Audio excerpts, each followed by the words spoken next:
Middle class की तनख्वाह बढ़ नहीं रही, खर्चे आसमान को छू रहे, आटा चावल से लेकर हर जरूरत की चीज की कीमत बढ़ चुकी है।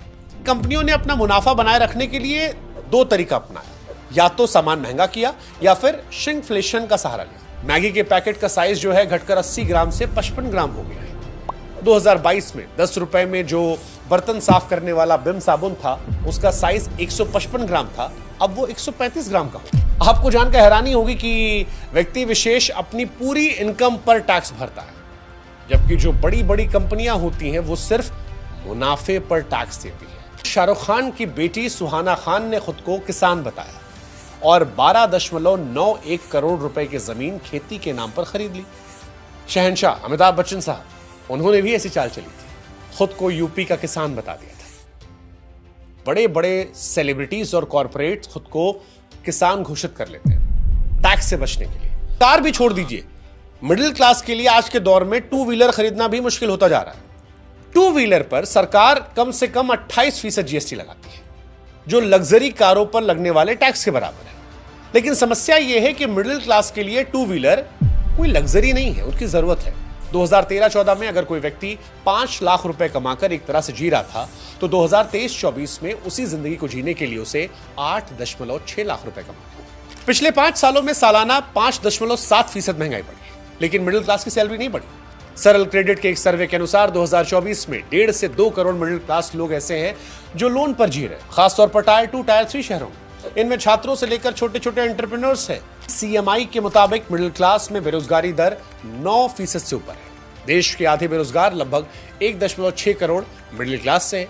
क्रेडिट के संस्थापक कुणाल शाह का मानना है कि एआई के चलते अगले 10 साल में 90% नौकरियां खतरे में आ जाएंगी। हो सकता है कि शुरुआत में यह फिगर आपको ज्यादा लग रहा हो, लेकिन एआई का नौकरियों पर असर दिखने लगा है। टाइम्स ऑफ इंडिया के रिपोर्ट के मुताबिक 2023 में आईटी कंपनियों ने 20 साल में सबसे कम नौकरियां निकाली।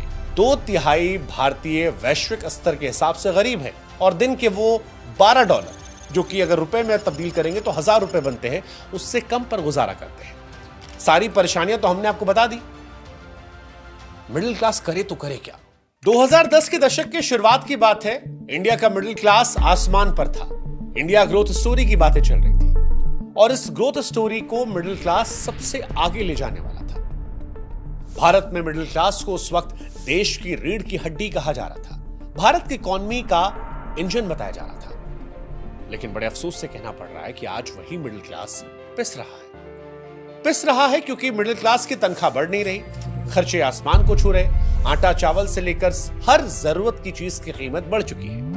बच्चों की स्कूल फीस हर साल बेतहाशा बढ़ रही है, घर गाड़ी लोन की ईएमआई जा रही है और इससे मिडिल क्लास की बचत शून्य हो गई है। गलती से कहीं किसी मिडिल क्लास के परिवार में कोई मेडिकल इमरजेंसी आ गई, फिर तो समझिए कि सारा पैसा। अब एक जमाने में कहते थे कि इंसान मेहनत करे तो सफल हो जाएगा, लेकिन आज मिडिल क्लास से पूछ रहा है कि कितनी मेहनत करें। कई उदाहरण हैं जहां जवान लोग शादियां टाल रहे हैं, शहरों में लोग परिवार लाने से बच रहे हैं, पेरेंट्स रिटायर नहीं हो पा रहे क्योंकि बच्चों के एजुकेशन फंड कर रही है जो लगातार बढ़ रही है। बहुत से मिडिल एज लोग ऐसे हैं जो आज सैंडविच जनरेशन में फंस गए हैं, बच्चों को भी संभालना है, माँ बाप की जिम्मेदारी जो है वो भी देखनी है। लेकिन मिडिल क्लास के मन में सवाल है कि वो क्या करे, क्योंकि ये वही मिडिल क्लास है जो सबसे ज्यादा काम कर रहा है, सबसे ज्यादा टैक्स भर रहा है और सबसे ज्यादा स्ट्रगल भी कर रहा है। यह मिडिल क्लास है जिसके पास ना तो अमीरों की तरह एलीट कनेक्शंस है और ना ही सरकारों की तरफ से गरीबों को मिलने वाली वेलफेयर बेनिफिट्स का वो फायदा उठा पा रहा है। ये एस्पिरेशंस और सर्वाइवल के बीच में फंसा हुआ मिडिल क्लास है। अब सवाल यह है कि मिडिल क्लास इतना इंपॉर्टेंट क्यों है? तो आप जान लीजिए कि मिडिल क्लास किसी भी देश के लिए सबसे जरूरी होता है। 4 चीजें हैं जो मिडिल क्लास को बहुत ज्यादा अहम बनाती है। पहली है एंटरप्रेन्योरशिप। मिडिल क्लास द्वारा चलाए जाने वाले छोटे छोटे बिजनेस भारत की अर्थव्यवस्था की हमेशा से रीढ़ रहे। दूसरा, मिडिल क्लास जो है वो ह्यूमन कैपिटल में सबसे ज्यादा निवेश करता है। एक मिडिल क्लास परिवार अपना पूरा जीवन अपने बच्चों को अच्छे से पढ़ाने, उनकी अच्छी परवरिश में निकाल देता है। परिवार बच्चों में जो निवेश करता है उससे आखिर में देश का ही फायदा होता है। तीसरा है, जनरली मिडिल क्लास जो है वो पब्लिक स्पेंडिंग जैसे कि इंफ्रास्ट्रक्चर, रूल ऑफ लॉ का समर्थक होता है और किसी भी देश के लोकतंत्र को मजबूत करने में उसके मिडिल क्लास की बहुत बड़ी भूमिका होती है। लेकिन चौथा जो है वो सबसे इंपॉर्टेंट है और वो है खपत। मिडिल क्लास किसी भी देश का सबसे बड़ा कंज्यूमर क्लास होता है, चाहे कार हो, मोटरसाइकिल हो, टीवी हो, एसी हो, फ्रिज हो, जो कुछ बिकता है उसकी सबसे ज्यादा खपत मिडिल क्लास करता है। इससे देश की अर्थव्यवस्था को बहुत बड़ा फायदा होता है और इसी वजह से मिडिल क्लास को कई बार अर्थव्यवस्था की ग्रोथ इंजन कहा जाता है। भारत की बात की जाए तो भारत की 60% जीडीपी लोगों की खपत से आती है और इसमें भी सबसे बड़ा योगदान जो है वो मिडिल क्लास का होता है। लेकिन देश के विकास में इतनी अहम भूमिका निभाने वाला यही मिडिल क्लास पिस क्यों रहा है? क्यों मिडिल क्लास अपने खर्च भी मैनेज नहीं कर पा रहा? इसकी कई वजह है और उसमें से एक बड़ी वजह है महंगाई। महंगाई ने मानो मिडिल क्लास का पूरा बजट बिगाड़ कर रख दिया है। अभी कुछ दिनों पहले आई एसबीआई की एक रिसर्च रिपोर्ट के अनुसार भारत में मिडिल क्लास के इनकम रेंज 10 साल पहले जो 1.5 से 5 लाख रुपए सालाना थी, वो अब बढ़कर 2.5 लाख से 10 लाख रुपए सालाना हो गई है। हो सकता है पहली नजर में इस कमाई को सुनकर आपको लग रहा हो कि हम तरक्की कर रहे हैं, लेकिन तस्वीर का दूसरा पहलू यह है कि तरक्की हो रही है नहीं, और इसकी वजह है महंगाई। पिछले 10 सालों में महंगाई 5.5 के रेट से बढ़ी है। 2013-14 में अगर कोई व्यक्ति 5 लाख रुपए कमाकर एक तरह से जी रहा था, तो 2023-24 में उसी जिंदगी को जीने के लिए उसे 8.6 लाख रुपए कमाने होंगे। महंगाई में भी खाने की चीजों की कीमतों ने मिडिल क्लास पर सबसे ज्यादा असर डाला। एक परिवार के खर्च में खाने का हिस्सा 40 से 50% तक होता है, लेकिन पिछले कुछ समय में खाने पीने की चीजें की कीमतें बेतहाशा बढ़ी हैं और इससे मिडिल क्लास पर खर्च भी बढ़ा है। दिसंबर 2021 से दिसंबर 2022 के बीच में खाने की चीजों के दाम लगभग दोगुने हो गए। अक्टूबर 2024 में कीमतें 10.9% बढ़ी। सब्जियां जो थीं वो करीबन 42.2% बढ़ गई, जो 5 साल में सबसे ज्यादा बढ़ोतरी थी। इसके बाद से महंगाई थोड़ी कम हुई, लेकिन उसके बावजूद मिडिल क्लास को बहुत राहत नहीं मिली है। उधर एसी, फ्रिज, वॉशिंग मशीन जैसे कंज्यूमर गुड्स की कीमतें बढ़ने से भी मिडिल क्लास पर काफी असर पड़ा है। इकोनॉमिस्ट कहते हैं कि मिडिल क्लास की बदहाली के पीछे मिडिल इनकम स्क्वीज है। इसका मतलब यह है कि मिडिल क्लास दरअसल दो तरफ से पिसता है। एक तरफ सरकार गरीबों के लिए सोशल वेलफेयर प्रोग्राम्स लाती है जो बढ़ती महंगाई के बीच गरीबों की मदद करती है। दूसरी तरफ वो अमीर होते हैं जिन्हें महंगाई से कोई खास फर्क नहीं पड़ता, लेकिन जो मिडिल क्लास होता है ऐसा लगता है कि उसे उसके हाल पर छोड़ दिया जाता है। मिडिल क्लास पर बढ़ते बोझ को fast moving consumer good FMCG कंपनियों के डेटा से आप आसानी से समझ सकते हैं। एफएमसीजी में packaged food, beverage, cosmetic, skin care, cleaning products, health supplements, diapers जैसे सामान होते हैं। जब भी मिडिल क्लास पर बोझ बढ़ता है तो मिडिल क्लास सबसे पहला काम क्या करता है कि वो गैर जरूरी खर्च जो है उसे कम कर देता है, जिसका एफएमसीजी कंपनियों के सेल पर सीधा असर पड़ता है। अब 2024 की दूसरी तिमाही में हिंदुस्तान यूनिलीवर का अगर मुनाफा देखेंगे तो वो 3.86% कम हुआ था। इसी तरीके से नेस्ले इंडिया का रेवेन्यू जो था वो केवल 1% बढ़ पाया था। बिकने वाले सामानों की मात्रा कम हो गई थी। अब ये हुआ इसलिए क्योंकि एफएमसीजी कंपनियों का ग्रोथ इंजन माने जाने वाला मिडिल क्लास वो श्रिंक कर रहा था।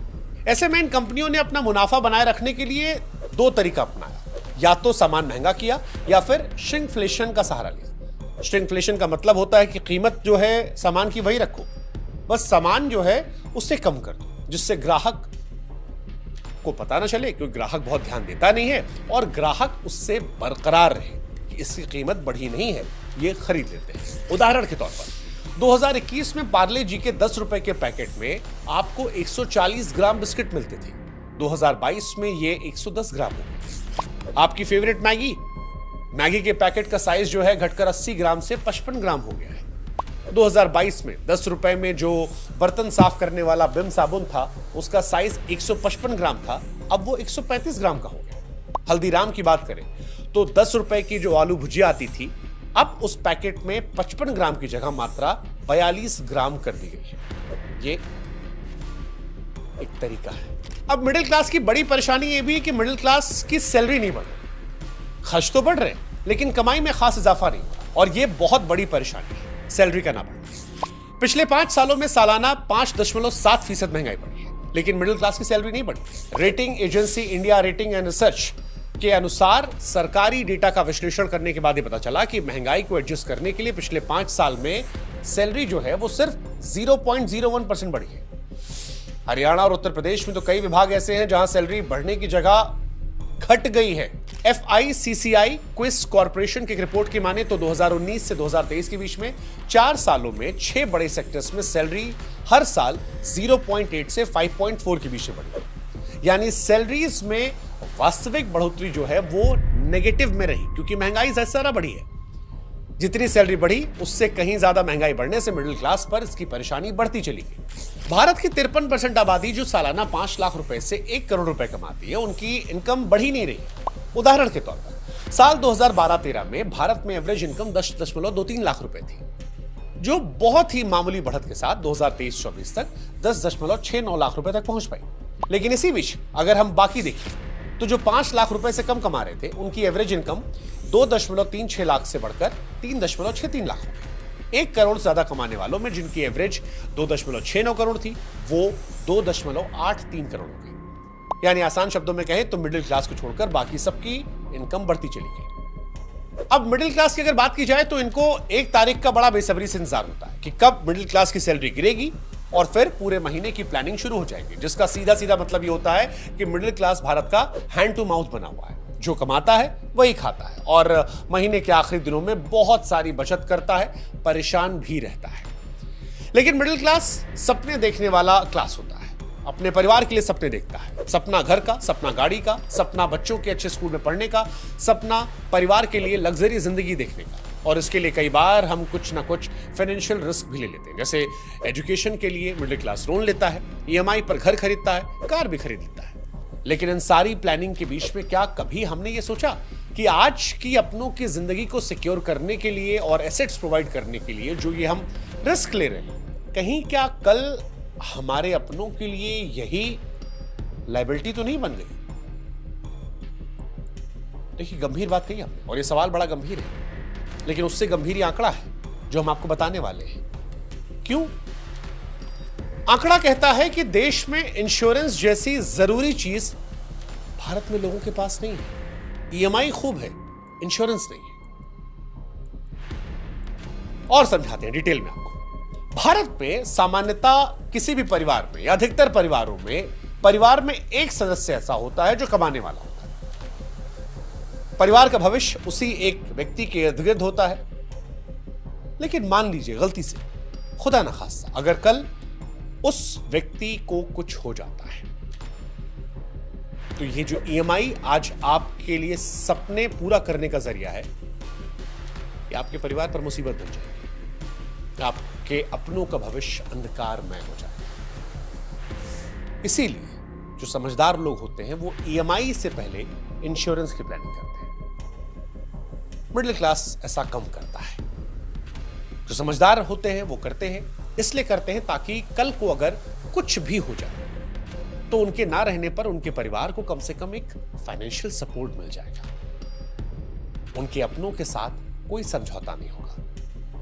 हाँ, घर के खर्च जरूरी है, बेसिक नेसेसिटी जरूरी है, बच्चों की पढ़ाई जरूरी है, EMI जरूरी है, लोन जरूरी है, लेकिन ये सारी चीजें उस इंश्योरेंस से भी मैनेज हो जाएंगी। और इसमें भी बेस्ट जो होता है वो टर्म इंश्योरेंस बेस्ट ऑप्शन होता है, क्योंकि ये लाइफ इंश्योरेंस का सबसे प्योरेस्ट फॉर्म होता है। इसमें कम से कम प्रीमियम में ज्यादा से ज्यादा कवर मिलता है और बहुत ही आपको एफोर्डेबल प्राइस में अपने परिवार के लिए करोड़ों का कवर मिल जाता है। इसलिए लोन लेने से पहले ये सोचिएगा मिडिल क्लास वालों कि ज्यादा जरूरी वो इंश्योरेंस है, क्योंकि इंश्योरेंस अब ऑप्शन नहीं मिडिल क्लास के लिए मौजूदा हालात में, जरूरत है। जरूरत ताकि अगर बुरा वक्त आए जो बताकर नहीं आता तो आपके परिवार के पास जब कोई सपोर्ट का ऑप्शन नहीं होता तो एक सपोर्ट है।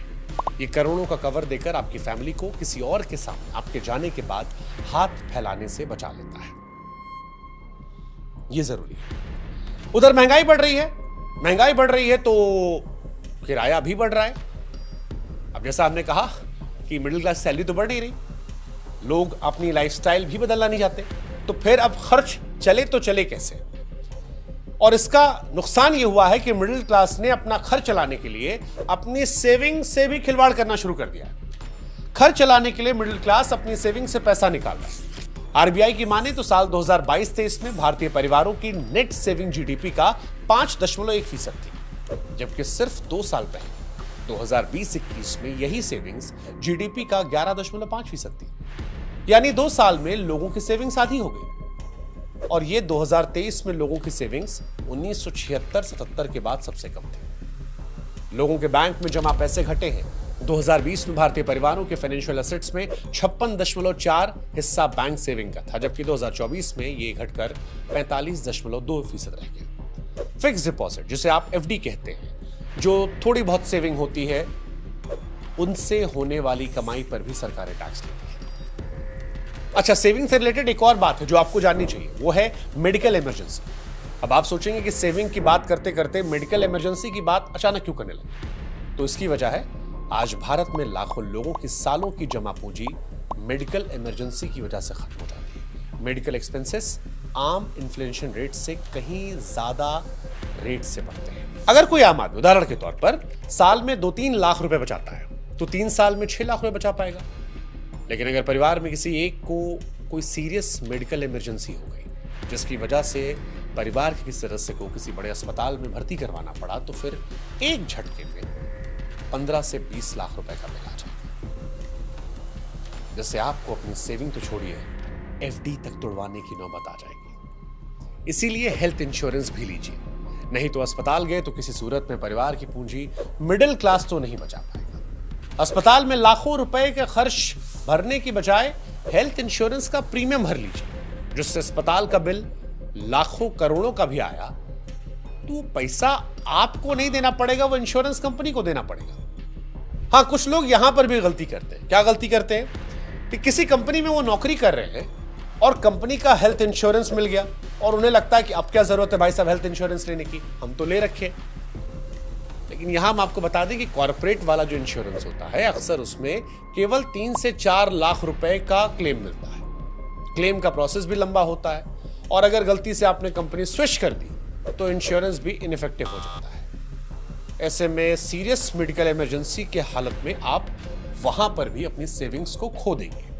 तो अपनी और अपनी फैमिली के लिए हेल्थ इंश्योरेंस जरूर ले लीजिए, ताकि कल को अस्पताल में एडमिट होने पर आपको इधर उधर ना देखना पड़े। एक फोन उठाना हो, लगाइए, क्लेम असिस्टेंट मिल जाए, वो भी 30 मिनट में। एक डेडिकेटेड रिलेशनशिप मैनेजर ही मिल जाता है, जो आपके पेपर प्रोसेस से लेकर उस क्लेम को दिलाने तक में आपकी मदद कर देगा। हाँ, आप कौन सा प्लान आप लेंगे ये हम आप पर छोड़ देते हैं, क्योंकि ये व्यक्ति विशेष का मामला है।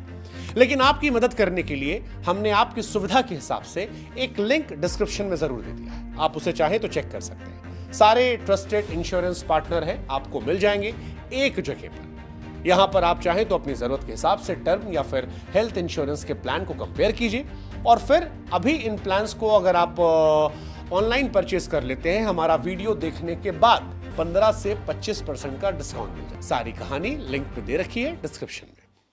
अब वापस आते हैं आपकी सेविंग की बात जो हम कर रहे थे। ये तो मदद कर दी हमने आपकी। सेविंग्स हर किसी के पास नहीं होती। जिन मिडिल क्लास परिवारों के पास सेविंग नहीं है, वो खर्च चलाने के लिए दिन रात कर्ज लेते हैं। सरल क्रेडिट के एक सर्वे के अनुसार 2024 में 1.5 से 2 करोड़ मिडिल क्लास लोग ऐसे हैं जो लोन पर जी रहे हैं, खासतौर पर टायर 2, टायर 3 शहरों में। इनमें छात्रों से लेकर छोटे छोटे एंटरप्रेन्योर्स हैं। 67% भारतीय परिवारों और 30 साल से कम उम्र के 53% युवाओं ने आज किसी न किसी माध्यम से लोन ले रखा है।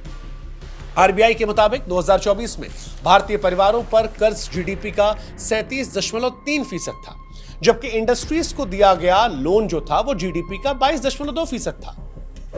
अब यहां पर यह आंकड़ा बताता है कि लोगों ने कंपनियों से ज्यादा कर्ज ले रखा है। Home loan, personal loan, car loan, middle class अलग अलग लोन ले रहा है और इतने सारे लोन ले चुका है कि इसी ईएमआई में उसकी सारी सैलरी चली जाती है, उसके पास कुछ भी नहीं बचता। इन लोन पर लगने वाला ब्याज लगातार बढ़ता है, जिससे ईएमआई पर होने वाला खर्च बढ़ जाता है। कोविड महामारी के पहले होम लोन पर ब्याज 6.5% था, लेकिन अब कहीं पर यह 9.5% है, तो कुछ जगह ऐसी है जहां पर 10% से ऊपर भी लग रहा है। मुंबई की एक पैकेजिंग कंपनी में टेक्नीशियन 54 साल के प्रकाश भासी को 22 लाख रुपए की सालाना कमाई के बाद भी अपना घर चलाने में बड़ी दिक्कत आ रही थी। उन्होंने एक बीएचके अपार्टमेंट 45,000 रुपए की ईएमआई पर ले रखा था। अपने परिवार को हर महीने 10,000 रुपए भेज रहे थे। पहले घर का खर्च जो है वो आराम से चल रहा था, लेकिन कुछ महीनों में घर का खर्च जो है वो भी बढ़ गया। अब पैसे बचाने के लिए प्रकाश सस्ती और बिना ब्रांड की चीजें खरीदने लगे। और जो कार लेने वाले थे प्रकाश भाई, उसका सपना तो उन्होंने छोड़ ही दिया। कहा यार ये बड़ा मुश्किल है, गाड़ी कैसे चलाएंगे। इसी तरह उत्तर प्रदेश का उदाहरण है। सचिन मिश्रा उत्तर प्रदेश के अयोध्या में राजस्व अधिकारी हैं। अपनी शादी से पहले एक कार खरीदना चाह रहे थे, लेकिन पर्सनल लोन की ईएमआई, रेंट और माता पिता की देखभाल में 10 लाख रुपए की इनकम खर्च होती है। लोन की ईएमआई में उनकी 1/4 यानी 25% सैलरी चली जाती है। 20 से 30% सैलरी जो है वो किराए और सब्जी, खाने के सामान और घर के बुनियादी चीजों में खर्च होती है। एक सरकारी नौकरी होने के बावजूद सचिन नई गाड़ी छोड़िए, पुरानी सेकंड हैंड कार भी नहीं खरीद पा रहे, क्योंकि कार लोन जो है उस पर तो और ज्यादा पैसा लगता है। वैसे कार भी छोड़ दीजिए, मिडिल क्लास के लिए आज के दौर में 2 व्हीलर खरीदना भी मुश्किल होता जा रहा है।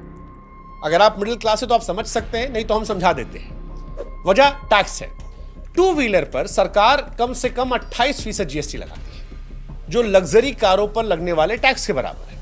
लेकिन समस्या यह है कि मिडिल क्लास के लिए 2 व्हीलर कोई लग्जरी नहीं है, उनकी जरूरत है। इस टैक्स की वजह से 2 व्हीलर की कीमतें बढ़ जाती हैं और मिडिल क्लास जरूरत होने पर भी 2 व्हीलर नहीं खरीद पाता।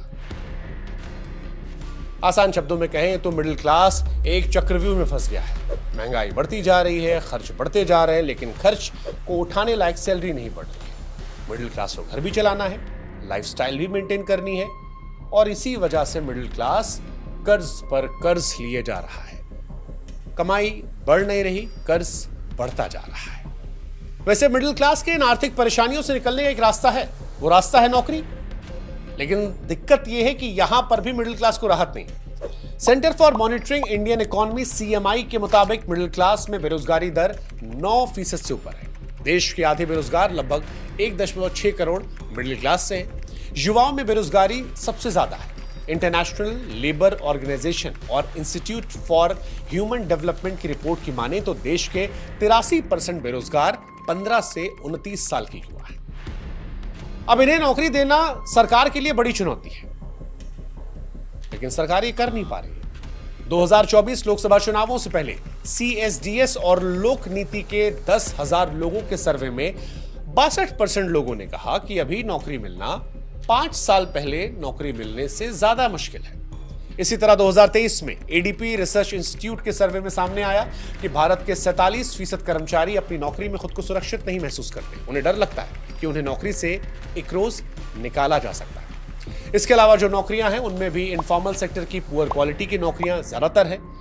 बड़ी संख्या में लोग सेल्फ एम्प्लॉयड भी हैं, यानी खुद का काम कर रहे हैं। 2023-24 में रोजगार वाले 57.7% लोग सेल्फ एम्प्लॉयड थे। भारत जैसे देश में एआई भी एक बड़ा खतरा बन गया है। इस एरिया में मिडिल क्लास की परेशानियां अब और बढ़ने वाली है। प्रोडक्टिविटी और एफिशिएंसी बढ़ाने के लिए कंपनियां एआई का इस्तेमाल कर रही हैं और इससे नौकरियां कम होती जा रही हैं। भारत में आईटी इंडस्ट्री सबसे ज्यादा 54 लाख सीधी नौकरियां देती है, लेकिन यहां पर भी एआई इस इंडस्ट्री को प्रभावित कर रही है। Customer care, manufacturing, health care और एजुकेशन सेक्टर की नौकरियों पर अब एआई का खतरा बढ़ता जा रहा है। कंपनियां कस्टमर केयर का काम चैटबॉट से कराने लगी हैं। पहले 10 लोग जिस काम को करते थे, आज एआई टूल्स की मदद से वो काम सिर्फ 2 लोग कर सकते हैं। अगर टीचिंग जॉब पर देखें तो वहां पर भी एआई का असर है। तेलंगाना में कई इंजीनियरिंग फील्ड की सीटें 70 कम कर दी गई हैं, जिसकी वजह से पढ़ाने वाले प्रोफेसर्स की नौकरियां भी गई हैं। और ऐसे में एक प्रोफेसर हैं अच्युत वी, जो मैकेनिकल इंजीनियरिंग में पढ़ाते थे। उनकी सैलरी पहले ही कम थी, अब उसे जब 50% और कम किया गया तो उन्होंने नौकरी छोड़ने का फैसला किया। लेकिन क्योंकि मार्केट में और नौकरियां नहीं थी, इसलिए उन्हें दोबारा नौकरी मिली नहीं।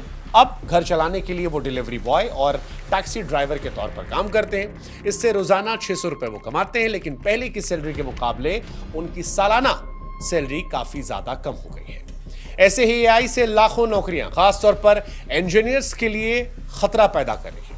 हाल ही में एक सर्वे में 67.5% इंजीनियर्स ने कहा कि एआई के चलते उनकी नौकरी खतरे में पड़ गई है। एक अनुमान यह है कि अगले 10 साल में इंजीनियर्स के 20 से 40% काम जो है वो ऑटोमेटेड हो जाएंगे, यानी एआई से किए जाएंगे। एआई पर इंडस्ट्री के बड़े बड़े लोगों का क्या कहना है वो भी हम आपको बताते हैं। HCL के सीईओ रहे विनीत नायर साहब का कहना है कि एआई के चलते आईटी कंपनियों को 70% कर्मचारियों की जरूरत कम पड़ेगी। ग्लोबल रिसर्च फर्म गार्टनर के मुताबिक एआई के चलते 80% सॉफ्टवेयर इंजीनियर्स अपनी नौकरी खो सकते हैं। नौकरी बचाने के लिए अपने स्किल्स को उन्हें काफी ज्यादा बढ़ाना पड़ेगा। जो भी मीडियोकर होंगे वो नौकरी से निकाल दिए जाएंगे। क्रिट के संस्थापक कुणाल शाह का मानना है कि एआई के चलते अगले 10 साल में 90% नौकरियां खतरे में आ जाएंगी। हो सकता है कि शुरुआत में यह फिगर आपको ज्यादा लग रहा हो, लेकिन एआई का नौकरियों पर असर दिखने लगा है। टाइम्स ऑफ इंडिया के रिपोर्ट के मुताबिक 2023 में आईटी कंपनियों ने 20 साल में सबसे कम नौकरियां निकाली और इसकी एक बड़ी वजह एआई थी। देश की सबसे बड़ी आईटी कंपनी टीसीएस, जो हर क्वार्टर में केवल अब 12,000 नए लोगों को हायर कर रही है, वो पहले 30 से 35,000 लोगों को नौकरियां दे रही थी। नौकरी से निकाले जाने और कमी के चलते लोग दूसरे काम करने को मजबूर हैं। इंजीनियर रियाजुद्दीन ने लिंक्डइन पर पोस्ट करते बताया कि 2024 में नौकरी से निकाले जाने के बाद उन्हें दूसरी नौकरी नहीं मिली। अपने खर्च बचाने के लिए स्विगी में डिलीवरी बॉय का वो काम कर रहे हैं। अब ऐसा नहीं कि एआई केवल नौकरियां छीन रहा है, दूसरा पहलू यह भी कि एआई से बहुत सारी नौकरियां पैदा होंगी। लेकिन भारत में समस्या यह है लोगों के पास कि एआई जॉब्स लाइक स्किल्स नहीं है। Global consultancy firm Ben company की माने तो 2027 तक भारत में एआई के चलते 23 लाख नई नौकरियां पैदा होंगी, लेकिन केवल 12 लाख लोगों के पास ही इन नौकरियों के लायक स्किल होगा। मिडिल क्लास की दिक्कतें बढ़ाने में कोविड महामारी का ही बड़ा हाथ है। महामारी के बाद भारतीय अर्थव्यवस्था की के-शेप रिकवरी हुई है, यानी अमीर जो है वो और अमीर हो गए हैं, गरीब और ज्यादा गरीब हो गए हैं। लंदन की मार्केट रिसर्च फर्म कैंटर की एक रिपोर्ट के मुताबिक 2019 से 24 के बीच में 5 सालों में भारत में अमीर परिवारों की संख्या 86% बढ़ी, जबकि लोअर और मिडिल क्लास परिवार 25% घट गए। मार्च 2021 की बात करें तो प्यू रिसर्च सेंटर ने अपनी रिपोर्ट में बताया कि कोविड महामारी के पहले मिडिल क्लास में 9.9 करोड़ लोग, जो इसके बाद 6.6 करोड़ हो गए, और ये 6.6 करोड़ में जो 3.2 करोड़ लोग थे वो अपर मिडिल क्लास या अमीर नहीं हुए, वो गरीब हो गए। चलिए और आपको डिटेल में समझाते हैं। 2022 में नेशनल इनकम में देश के 10% सबसे अमीर लोगों की हिस्सेदारी 57.7% हो गई थी। वहीं जो 40% मिडिल क्लास है उसका शेयर सिर्फ 27.3% बचा था और 50% गरीब आबादी का शेयर 15% था। लेकिन अगर इसे हम पहले की तुलना में देखें तो 1991 में रिचेस्ट 10 का शेयर जो था वो 35% था, मिडिल क्लास का 37% था, 50% गरीबों का शेयर 28% था। भारत और चीन ये दो देश हैं जहां पर बड़ी आबादी है, लगभग 140 करोड़ के आसपास। लेकिन चीन में कंज्यूमर क्लास यानी मिडिल क्लास भारत से 2 गुना है। ब्रुकिंग इंस्टीट्यूशन के अनुसार चीन में 89.9 करोड़ लोग कंज्यूमर क्लास में आते हैं, जबकि भारत में 47.3 करोड़ लोग ही कंज्यूमर क्लास में आते हैं।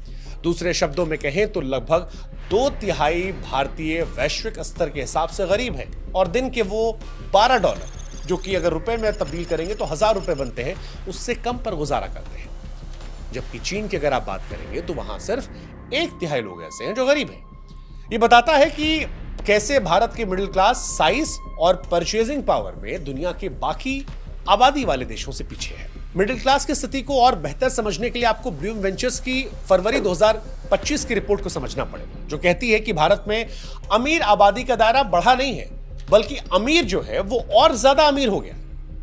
भारत में ब्रांडेड चीजें पहले से ज्यादा बिक रही हैं। भारत में कोल्ड प्ले, ईडी शेरन के कॉन्सर्ट्स खूब लोग जा रहे हैं, दिलजीत के कॉन्सर्ट खूब लोग देख रहे हैं। अल्ट्रा लग्जरी घरों में रहने वाले लोगों की संख्या बढ़ी है, महंगे आईफोन्स की सेल बढ़ गई है, और ये सारी वो चीजें हैं जिसे अमीर लोग करते या खरीदते हैं। वहीं दूसरी तरफ 100 करोड़ लोगों के पास खर्च करने के लिए पैसे नहीं है। किफायती घर जिन्हें मिडिल क्लास लेती है, उनका देश के मार्केट में 5 साल पहले 40% हिस्सेदारी थी, अब केवल 18% हिस्सेदारी रह गई है। इसकी वजह भी है, मिडिल क्लास के पास पैसे वैसे बचते ही नहीं है, और जो बचे उस पर टैक्स का बोझ आ गया।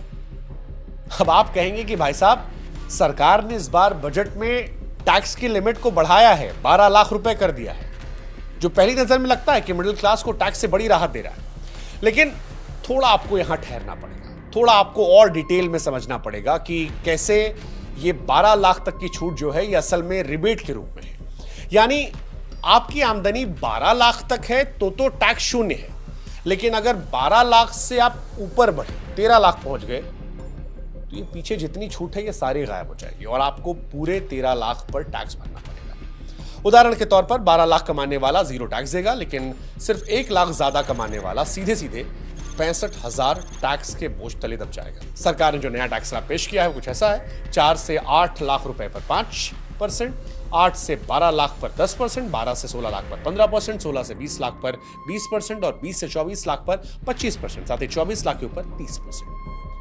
अब सवाल यह है कि इनकम टैक्स में जो छूट का दायरा बढ़ा उससे फायदा किसको होगा, वो भी बताते हैं।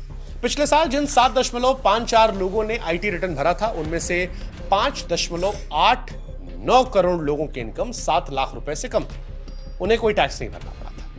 अब जब ये 12 लाख रुपए की लिमिट हो गई है तो 6.77 करोड़ लोगों को कोई टैक्स नहीं भरना पड़ेगा।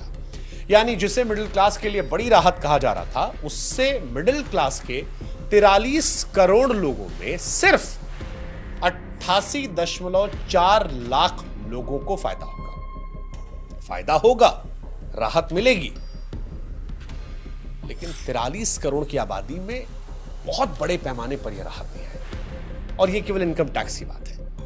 एक और टैक्स होता है जीएसटी। जीएसटी ने भी मिडिल क्लास से कमर तोड़ रखी है, आपको शायद अंदाजा नहीं होगा, लेकिन रोजमर्रा के सामान जैसे आटा, दही, पनीर, मक्खन, दाल, इन सारी चीजों पर जीएसटी लगता है। कॉर्पोरेट कंपनीज जीएसटी इनपुट के जरिए रिफंड पा जाती हैं, लेकिन आप जो मिडिल क्लास से हैं, जो टैक्स देते हैं, वो इस सुविधा से वंचित रहते हैं। आपको जानकर हैरानी होगी कि व्यक्ति विशेष अपनी पूरी इनकम पर टैक्स भरता है, जबकि जो बड़ी बड़ी कंपनियां होती हैं वो सिर्फ मुनाफे पर टैक्स देती हैं।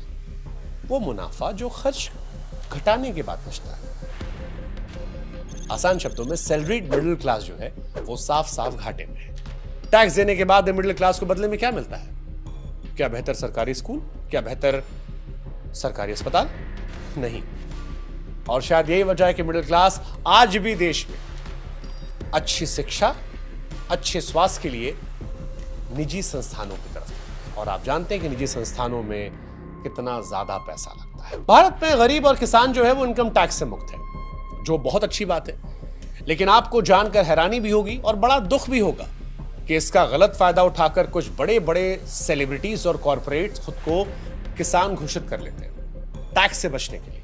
उदाहरण के तौर पर बॉलीवुड में किंग खान के नाम से मशहूर शाहरुख खान की बेटी सुहाना खान ने खुद को किसान बताया और 12.91 करोड़ रुपए की जमीन खेती के नाम पर खरीद ली। किसान बन गए। शहंशाह अमिताभ बच्चन साहब, उन्होंने भी ऐसी चाल चली थी, खुद को यूपी का किसान बता दिया था। अब आम आदमी मन में सवाल पूछे कि भाई साहब, शाहरुख खान और अमिताभ बच्चन के परिवार वाले कहां किसानी करते? मतलब सीरियसली, सुहाना खान ने कभी खेती की होगी?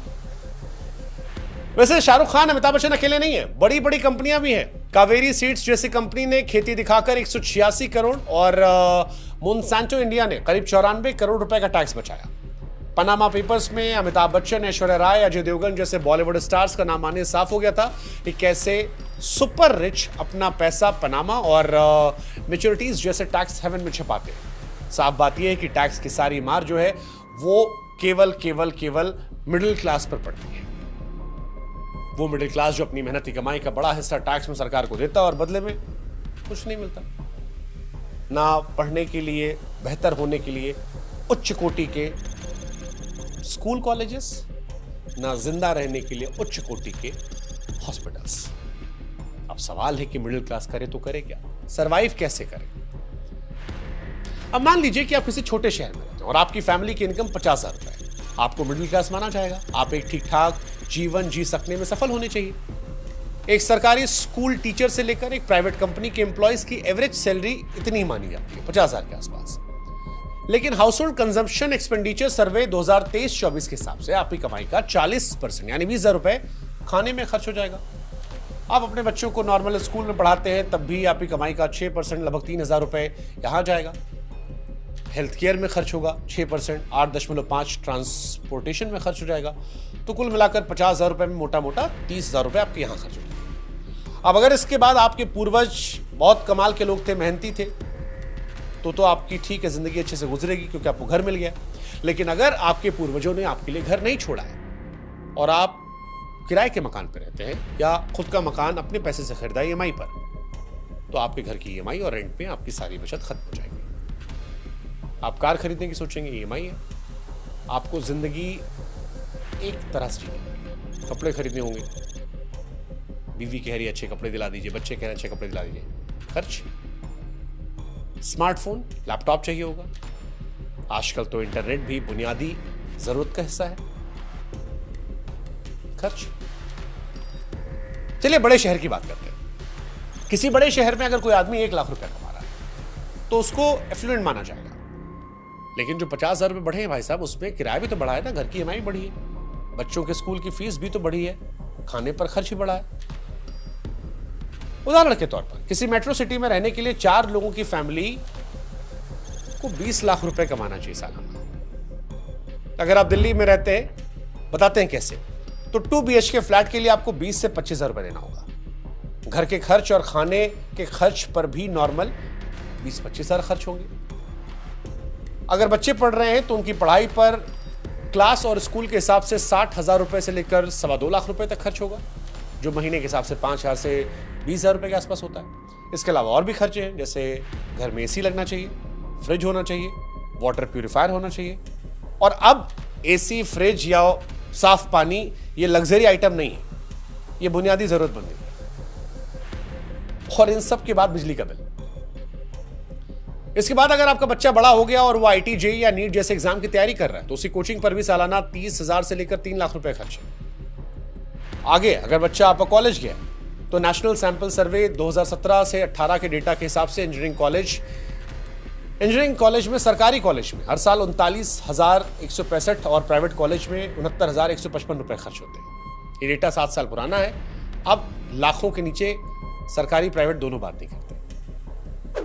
आप कल्पना कर सकते हैं कि आपके क्या पैसे बचेंगे। चेन्नई के कपल ने जब उनके बच्चे छोटे थे तो कॉलेज के लिए पैसे बचाना शुरू किया था, लेकिन तमाम सेविंग्स के बावजूद वो सिर्फ बड़े बेटे की वकालत की पढ़ाई का खर्च उठा पाए। दूसरे बेटे की पढ़ाई के लिए उनको जमीन बेचनी पड़ी। और ये सब इसलिए क्योंकि जिस तरह से हमारे यहाँ कॉलेजेस की मांग हुई है, सरकारी कॉलेजेस बढ़े नहीं है। प्राइवेट यूनिवर्सिटी आज के दौर में शॉपिंग मॉल की तरह बन गई। शॉपिंग मॉल जिसमें अलग अलग यूनिवर्सिटी में अलग अलग पैसा खर्च हो सकता है। कई सारे लोग ऐसे हैं जो घर के बढ़ते खर्च को देखकर पार्ट टाइम काम करने को मजबूर। कंपनियां होशियार हैं, जैसे विप्रो ने अपने 300 एम्प्लॉइज को सिर्फ इसलिए निकाल दिया क्योंकि वो अपनी नौकरी के साथ कहीं और भी काम कर रहे थे। इसे मून लाइटिंग कहते हैं। अब सवाल ये होगा कि सारी परेशानियां तो हमने आपको बता दी, मिडिल क्लास करे तो करे क्या। अब देखिए कंक्लूजन जो है वो 2 मोर्चे पर होगा, एक सरकार के मोर्चे पर और एक खुद लोगों के मोर्चे पर। सरकार को यह चाहिए कि सरकार GST जैसे टैक्सेस को सरल करे ताकि मिडिल क्लास पर इस टैक्स का बोझ थोड़ा कम होता है। सरकार महंगाई को कंट्रोल करे। सरकार कॉरपोरेट्स को तो बहुत सारे बेनिफिट्स देती है, लेकिन कॉरपोरेट्स वही बेनिफिट्स अपने कर्मचारियों तक नहीं पहुंचाते हैं, उनकी तनख्वाह नहीं बढ़ाते। कॉरपोरेट कर्मचारियों से 70 से 100 घंटे काम तो करवाते हैं, लेकिन जब सैलरी बढ़ाने की बात आती है तो इतू सा बढ़ाते हैं। सरकार को इन कॉरपोरेट्स पर दबाव बनाकर या कानून लाकर यह कोशिश करनी चाहिए कि कम से कम उतनी सैलरी तो बढ़े जितनी महंगाई बढ़ रही है। सरकार को एजुकेशन और हेल्थ सेक्टर में इन्वेस्टमेंट करनी चाहिए ताकि व्यक्ति अपने बच्चों को अच्छी शिक्षा और जिंदगी जीने के लिए बेहतर स्वास्थ्य सुविधाएं दे सके। स्कूल और अस्पताल अच्छे होंगे तो आम आदमी को राहत मिलेगी। ये मिडिल क्लास के लिए बहुत फायदेमंद होगा। हो सके तो प्राइवेट स्कूलों की फीस को कंट्रोल किया जाए, अस्पतालों की फीस पर नजर रखी जाए क्योंकि यहां पर जमकर लूटपाट हो रही है। इसके अलावा मिडिल क्लास में कौन कौन आता है, सरकार को इस पर भी ध्यान रखना चाहिए ताकि ज्यादा से ज्यादा लोग उसकी वेलफेयर स्कीम के दायरे में आ जाएं। साल के 2.5 लाख रुपए कमाने वालों को सरकारी स्कीम्स का फायदा नहीं मिलता है, जबकि आज के समय 2.5 लाख रुपए कमाने वाला व्यक्ति बड़ी मुश्किल से भाई साहब जी रहा है। मिडिल क्लास कौन है ये भी तय होना चाहिए। अब सवाल है कि ये तो सरकार की बात हो गई, मिडिल क्लास क्या करेगा? तो भाई साहब सबसे पहले तो आप अपने गैर जरूरी खर्चे कम कीजिए। फलाने आदमी की देखा देखी आप खर्च मत कीजिए। अगर एक सस्ते फोन से काम चल सकता है तो जबरदस्ती आईफोन क्यों लेना? दूसरा, उन नेताओं को, उन राजनीतिक पार्टियों को सपोर्ट कीजिए जो आपके मुद्दे पर बात कर रही हैं। जात धर्म से ऊपर उठ जाइए। जो स्कूल, कॉलेज, अस्पताल की बात करेगा उसको वोट दीजिए। दबाव बनाइए। नहीं बनाएंगे तो सरकारों क्या है, उन्हें पता है कि बिना काम किए फिजूल के मुद्दे पर अगर वोट मिल रहा है तो आपके लिए क्यों काम करेंगे। इसके अलावा टर्म और हेल्थ इंश्योरेंस लेकर अपनी परिवार का फ्यूचर और फाइनेंशियल फ्यूचर जरूर सिक्योर करें, क्योंकि आज के दौर में जैसा हमने पहले भी कहा था, इंश्योरेंस कोई ऑप्शन नहीं है, जरूरत है। अगर आपको इंश्योरेंस के प्रोसेस के बारे में एक विस्तार में जानकारी चाहिए तो कमेंट सेक्शन में लिख दीजिएगा, हम वो भी बता देंगे, हम है ना। लेकिन अगर आप अंत तक आए हैं और आपने ये वीडियो देखा है तो इस मेहनत के लिए कमेंट सेक्शन में जरूर हमें बताइएगा आपकी राय क्या है। हो सके तो वीडियो अपने परिवार वालों से, दोस्तों से शेयर कीजिएगा ताकि उनको भी जानकारी मिले, और हमारे सब्सक्राइबर जरूर बनिए, क्योंकि यही हमारी ताकत का जरिया है। हमने भी मजबूत संस्थानों को छोड़कर यह राह अपनाई है और इसमें हमें आपका साथ चाहिए, ताकि ऐसी खबरें, ऐसी जानकारियां हम बना सकें जो आम तौर पर मुख्य धारा मीडिया से गायब हो जाती है। हम आपको जागरूक करेंगे, आप हमारी ताकत बनिए। जय हिंद, जय भारत, नमस्कार।